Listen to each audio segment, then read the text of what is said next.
नमस्कार। आकाशवाणी देहरादून से प्रस्तुत है प्रादेशिक समाचार। पहले मुख्य समाचार। प्रधानमंत्री नरेंद्र मोदी आज मिस्र के राष्ट्रपति अब्देल फत्तह अल सीसी के साथ काहिरा में प्रतिनिधिमंडल स्तर की वार्ता करेंगे। कई समझौतों पर हस्ताक्षर होंगे। G20 बुनियादी ढांचा कार्यसमूह की बैठक कल से टिहरी के नरेंद्रनगर में शुरू होगी। राजधानी देहरादून सहित प्रदेश के अन्य हिस्सों में बारिश का दौर जारी है। मौसम विभाग ने 28 जून तक राज्य के पर्वतीय जिलों में बारिश की संभावना जताई है। और प्रदेश में अब तक करीब 51 लाख लोगों के आयुष्मान कार्ड बनाए जा चुके हैं। दोपहर समाचारों के साथ मैं योशिता पांडे। अब समाचार विस्तार से। प्रधानमंत्री नरेंद्र मोदी आज मिस्र के राष्ट्रपति अब्देल फत्तह अल सीसी के साथ शिष्टमंडल स्तर की वार्ता करेंगे। दोनों देशों के बीच कई समझौतों पर हस्ताक्षर किए जाने की भी संभावना है। वे काहिरा में हकीम मस्जिद और हेलियोपोलिस युद्ध स्मारक भी जाएंगे। यह युद्ध स्मारक प्रथम विश्व युद्ध में मिस्र और फलस्तीन के अभियानों में शहीद हुए 3,727 भारतीय सैनिकों की स्मृति में बनाया गया है। इससे पहले राजधानी काहिरा में भारतीय समुदाय ने प्रधानमंत्री नरेंद्र मोदी का जोरदार स्वागत किया। श्री मोदी ने भारत मिस्र संबंधों को सुदृढ़ बनाने में भारतीय समुदाय के योगदान की सराहना की। एक ट्वीट में उन्होंने कहा कि उनका समर्थन और स्नेह ही दोनों देशों के संबंधों का आधार है। प्रधानमंत्री नरेंद्र मोदी अमेरिका में से कल मिस्र की अपनी पहली यात्रा पर काहिरा पहुंचे। हवाई अड्डे पर मिस्र के प्रधानमंत्री मुस्तफा मदबोली ने उनकी अगुवाई की और उन्हें गार्ड ऑफ ऑनर दिया गया।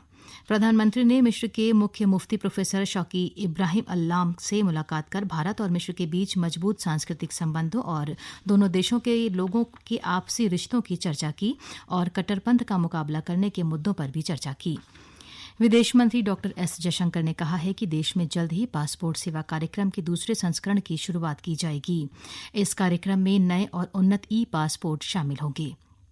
पासपोर्ट सेवा दिवस पर कल अपने संदेश में उन्होंने नागरिकों को पासपोर्ट प्रदान करने से संबंधित सेवाओं को समय पर विश्वसनीय, सुगम, पारदर्शी और कुशल पद्धति से कार्यान्वित करने की अपनी प्रतिबद्धता दोहराई।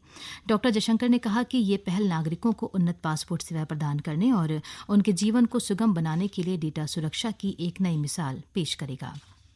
भारत ने प्रतिदिन 101 मिलियन मीट्रिक घन मीटर गैस उत्पादन का महत्वपूर्ण लक्ष्य प्राप्त कर लिया है।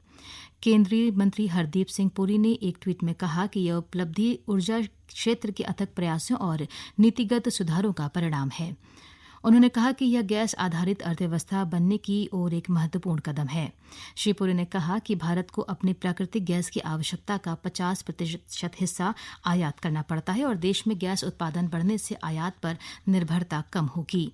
उन्होंने कहा कि इससे भविष्य के लिए ऊर्जा सुरक्षा हासिल होगी। G20 के बुनियादी ढांचा कार्यसमूह की तीसरी बैठक कल से टिहरी के नरेंद्रनगर में शुरू हो रही है। यह बैठक इस महीने की 28 तारीख तक चलेगी। टिहरी जिला प्रशासन ने बैठक के प्रस्तावित स्थान और इसके आसपास के क्षेत्रों में पर्याप्त सुरक्षा व्यवस्था की है। बैठक के लिए विदेशी प्रतिनिधियों का देहरादून पहुंचने का सिलसिला जारी है। उनका तिलक, फूलों की माला और राज्य के पारंपरिक वाद्य यंत्र ढोल दमों पर स्थानीय नृत्य प्रस्तुति के साथ पारंपरिक रूप से स्वागत किया जा रहा है। 3 दिन तक चलने वाली इस बैठक में देश के आधारभूत ढांचे से संबंधित चुनौतियों पर चर्चा होगी। विदेशी प्रतिनिधि ऋषिकेश में गंगा आरती में शामिल होंगे और उन्हें उत्तराखंड की समृद्ध संस्कृति से अवगत कराया जाएगा। सूचना महानिदेशक बंशीधर तिवारी ने कहा है कि सरकार की योजनाओं और नीतियों को जनमानस तक पहुंचाने के लिए सूचना विभाग की महत्वपूर्ण भूमिका होती है। श्री तिवारी ने देहरादून स्थित सूचना निदेशालय में सूचना विभाग की समीक्षा बैठक में ये बात कही। उन्होंने कहा कि विभाग को सरकार और लोगों के बीच सेतु का कार्य करना है, जिसमें मीडिया का सबसे अधिक महत्व है। सूचना निदेशक ने कहा कि सरकार की योजनाओं के प्रचार प्रसार के लिए सूचना प्रौद्योगिकी के उपयोग पर विशेष ध्यान दिया जाए। उन्होंने सोशल मीडिया के माध्यम से भी सरकार की जनकल्याणकारी योजनाओं और नीतियों को जनमानस तक पहुंचाने पर जोर दिया। ये समाचार आकाशवाणी के देहरादून केंद्र से प्रसारित किए जा रहे हैं। ताज़ा समाचार के लिए आप हमारे फेसबुक पेज आकाशवाणी समाचार उत्तराखंड, ट्विटर हैंडल @AIRnews_DDN को फॉलो कर सकते हैं। साथ ही यूट्यूब चैनल आकाशवाणी समाचार उत्तराखंड को सब्सक्राइब और आकाशवाणी की वेबसाइट www.newsonair.gov.in उत्तराखंड पर लॉगिन कर देख सकते हैं। और अब एक नज़र आज के मौसम पर। राजधानी देहरादून समेत राज्य के अन्य हिस्सों में आज सुबह से बारिश का दौर जारी है। बारिश के चलते देहरादून शहर में कहीं कहीं जलभराव और जाम की स्थिति बनी हुई है। वहीं मौसम विभाग ने कल प्रदेश के नैनीताल, चंपावत, पिथौरागढ़, बागेश्वर, देहरादून, टिहरी और पौड़ी जिलों में बारिश का ऑरेंज और अन्य जिलों में बारिश का येलो अलर्ट जारी किया है। विभाग के अनुसार 27 और 28 जून को उत्तरकाशी, चमोली, पिथौरागढ़, रुद्रप्रयाग और बागेश्वर जिलों में कहीं कहीं भारी बारिश के आसार हैं।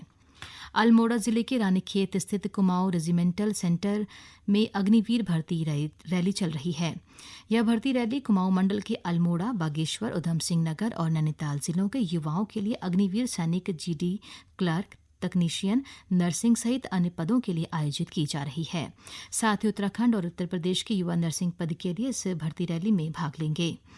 भर्ती रैली में अब तक लगभग 5,000 युवा भाग ले चुके हैं।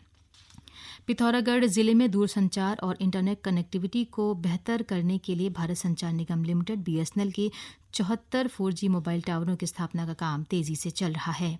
इस साल के अंत तक सभी टावरों को स्थापित करने का लक्ष्य रखा गया है। टावर स्थापना के कामों में तेजी लाने के लिए जिलाधिकारी रीना जोशी ने संबंधित अधिकारियों के साथ कार्यों की समीक्षा कर आवश्यक दिशा निर्देश दिए।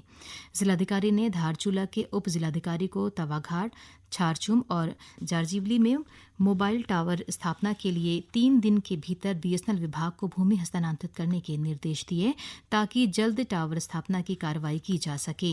साथ ही उन्होंने कनार में टावर स्थापित किए जाने के लिए क्षेत्र का सर्वे करने के निर्देश बीएसएनएल के अधिकारियों और उप जिलाधिकारी धारचूला को दिए।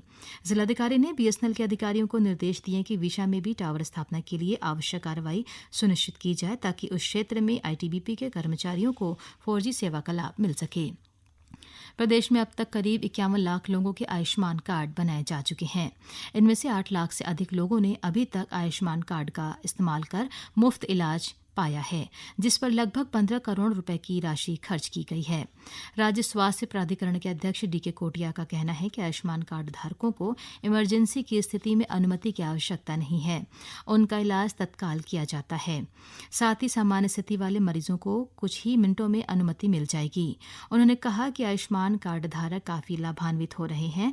उन्होंने बताया कि मरीज गंभीर बीमारी का इलाज प्रदेश में नहीं होने पर प्रदेश से बाहर भी करवा सकते हैं।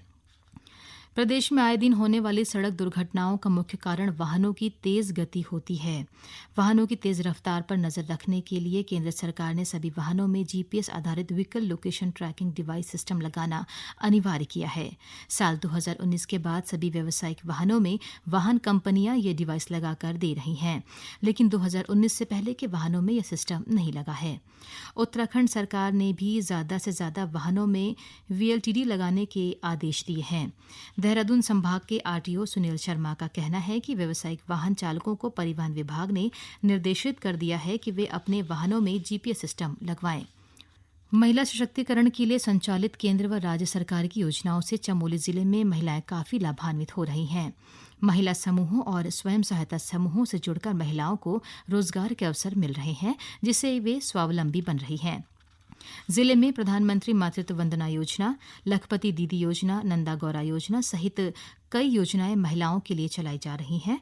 चमोली जिले में नंदा गौरा योजना से गत वर्ष 4,428 बालिकाओं को कुल 16 करोड़ की धनराशि वितरित की गई है।